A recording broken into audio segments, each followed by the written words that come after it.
Hello students, आज के इस वीडियो लेक्चर में हम पढ़ने वाले हैं modern concept of covalent bond. देखिए, कोवेलेंट बॉन्ड को समझाने के लिए इसके पहले यहाँ पे बहुत सारे कॉन्सेप्ट आए थे, जैसे लुईस ऑक्टेट थ्योरी। लेकिन इनके फेल हो जाने के बाद में यहाँ पे एक नया कॉन्सेप्ट आया जिसे हम वैलेंस बॉन्ड थ्योरी कहते हैं। इसे शॉर्ट फॉर्म में हम वीबीटी कहते हैं। इसे हिटलर एंड लंदन करके साइंटिस्ट थे, इन्होंने डिस्क्राइब किया था अकॉर्डिंग टू दिस थ्योरी।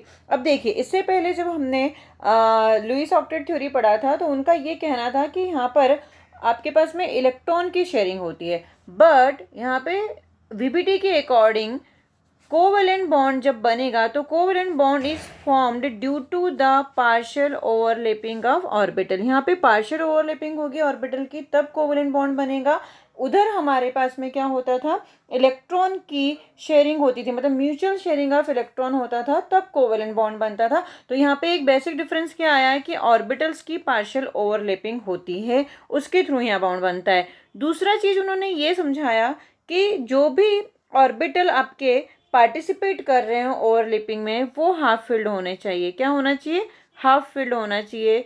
तो हाफ फिल्ड ऑर्बिटल्स और half filled orbitals should take part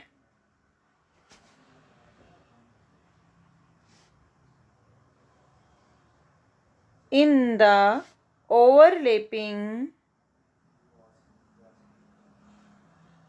ठीक है। तीसरा ये कि जो भी आपके ऑर्बिटल पार्टिसिपेट कर रहे हैं वो हाफ फिल्ड होना चाहिए, और जो हाफ फिल्ड है तो अपोजिट स्पिन के इलेक्ट्रॉन्स होने चाहिए। तो स्पिन ऑफ इलेक्ट्रॉन शुड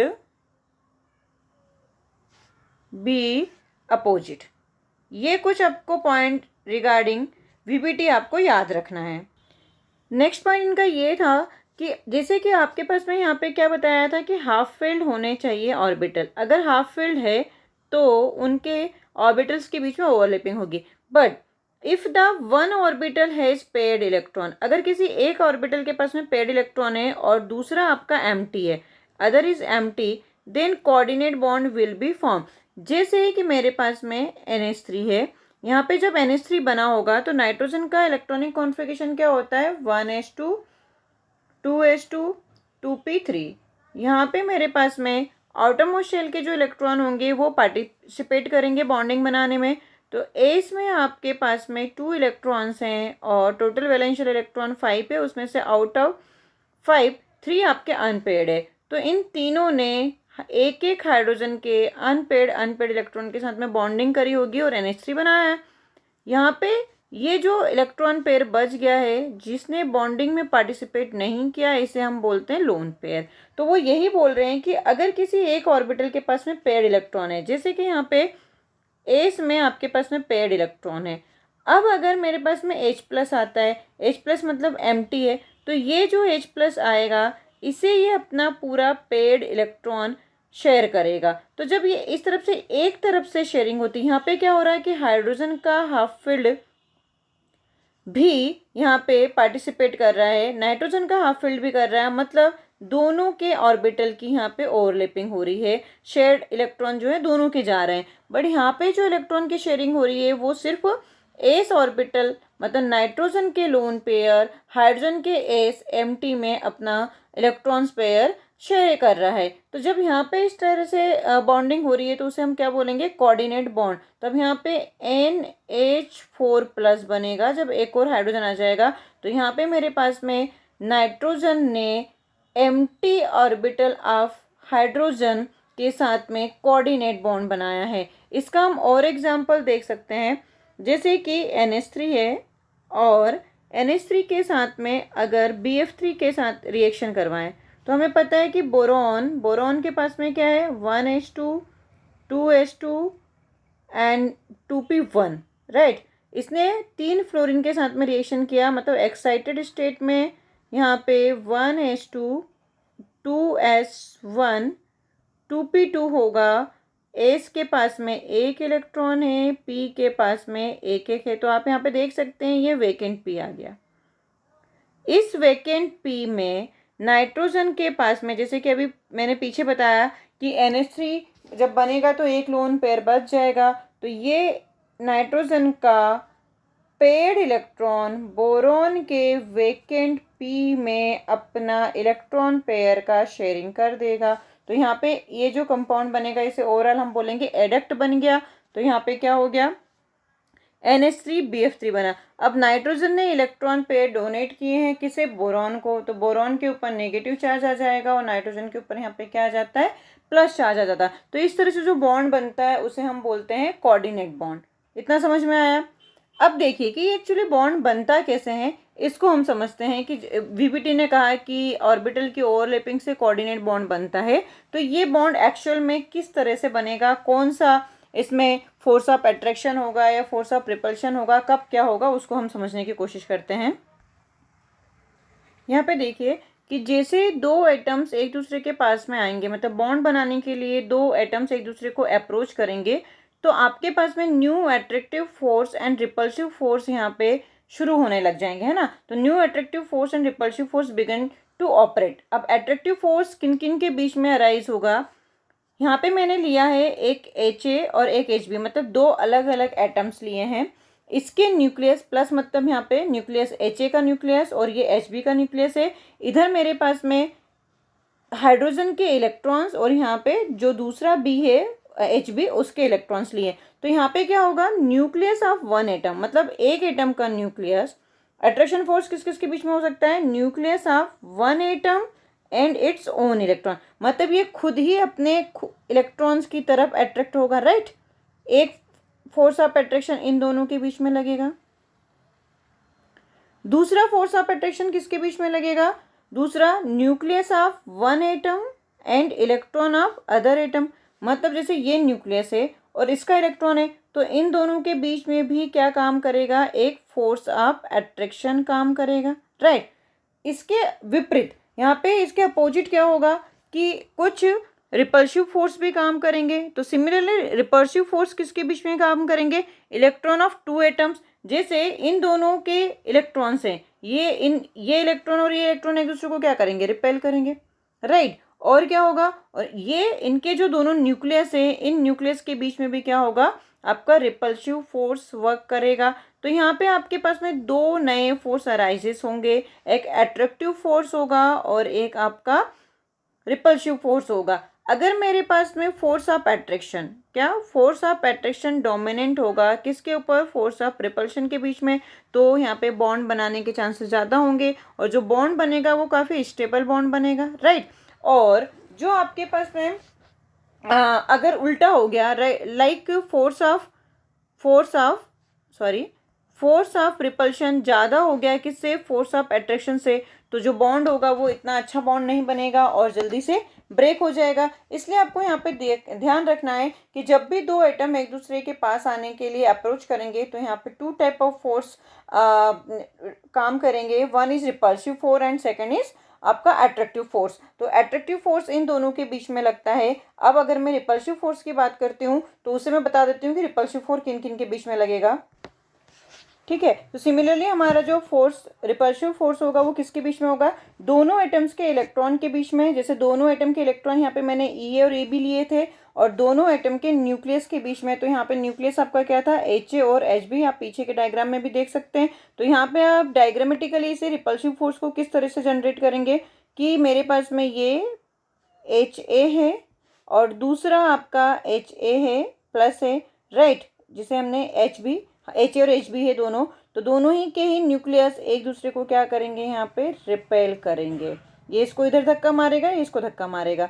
दूसरा आपके पास में यहाँ पे इन दोनों के आपके पास में इलेक्ट्रॉन्स हैं, तो EA एंड EB, तो ये भी एक दूसरे को क्या करेंगे, ये भी एक दूसरे को, ये इसको इधर धक्का मारेगा, ये इसको इधर धक्का मारेगा, तो यहाँ पे रिपल्सिव फोर्स होगा।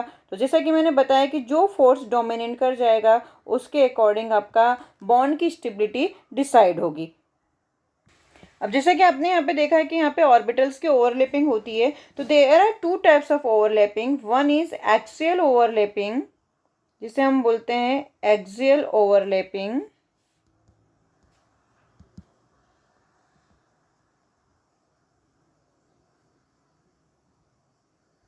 एंड एक्सियल ओवरलैपिंग को ही हम हेड ऑन ओवरलैपिंग कहते हैं, हेड ऑन ओवरलैपिंग।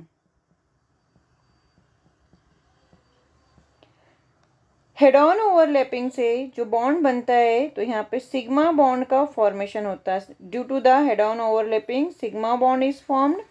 सेकेंड हमारे पास में होती है लेटरल ओवरलैपिंग। लेटरल ओवरलैपिंग या फिर हम इसे ही साइडवेज ओवरलैपिंग भी कहते हैं। तो they are two types of overlapping, sideways overlapping and आपकी एक्सियल ओवरलैपिंग। साइडवेज ओवरलैपिंग से जो बॉन्ड का फॉर्मेशन होता है उसे हम पाई बॉन्ड बोलते हैं। तो हियर पाई बॉन्ड फॉर्म्ड। पहले हम डिस्कस करेंगे एक्सियल ओवरलैपिंग को। तो देखते हैं एक्सियल ओवरलैपिंग कैसे बनती है। तो यहाँ पे मेरे पास में एक्सियल ओवरलैपिंग के लिए किस किस के बीच में एक्सियल ओवरलैपिंग हो जाएगी और दूसरा कि एक्सियल ओवरलैपिंग का मीनिंग क्या है।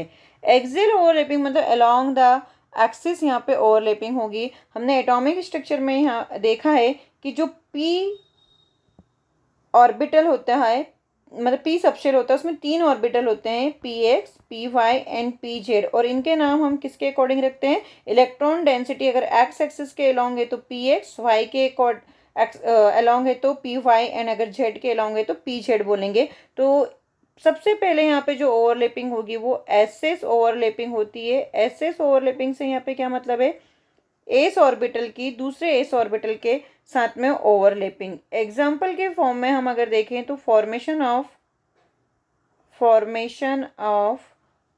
H2 molecule.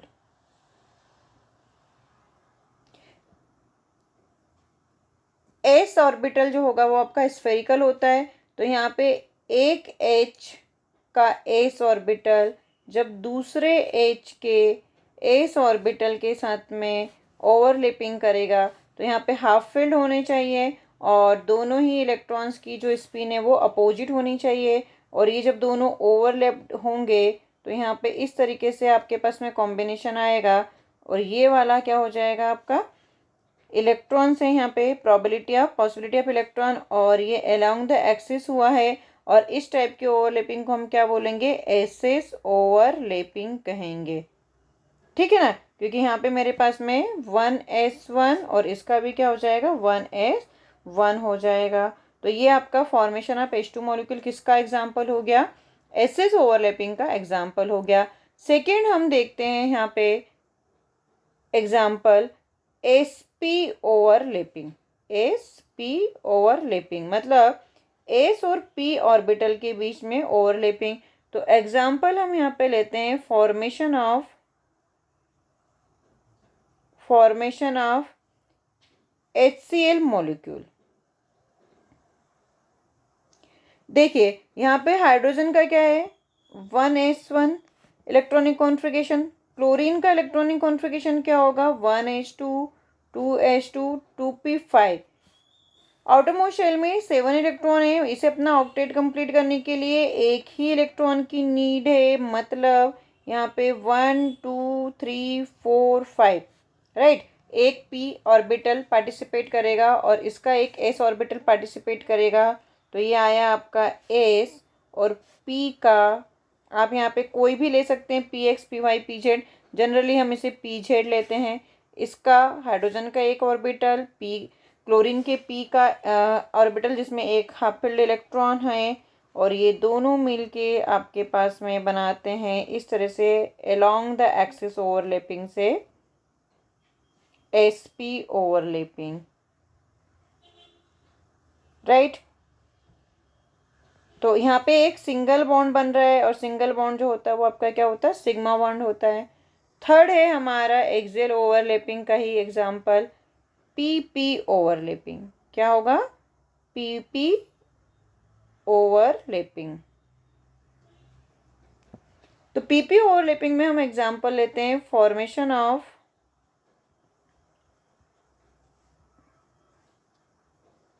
Cl2 molecule.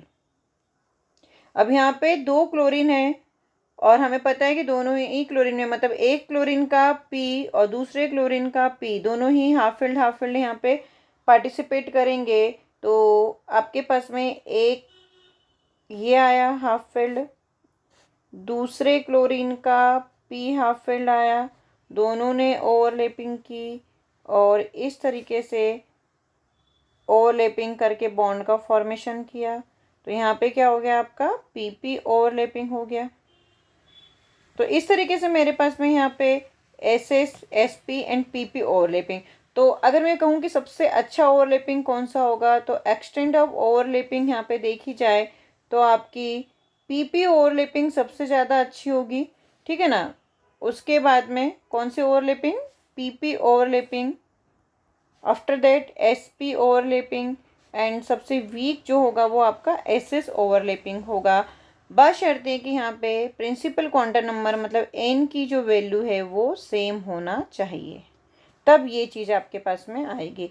तो ये आपका एक्सेल ओवरलैपिंग था जिससे हमें सिग्मा बॉन्ड का फॉर्मेशन करना होता है। ये अपना कंप्लीट हुआ। अब हम बात करेंगे नेक्स्ट लेक्चर में साइडवेज ओवरलैपिंग की।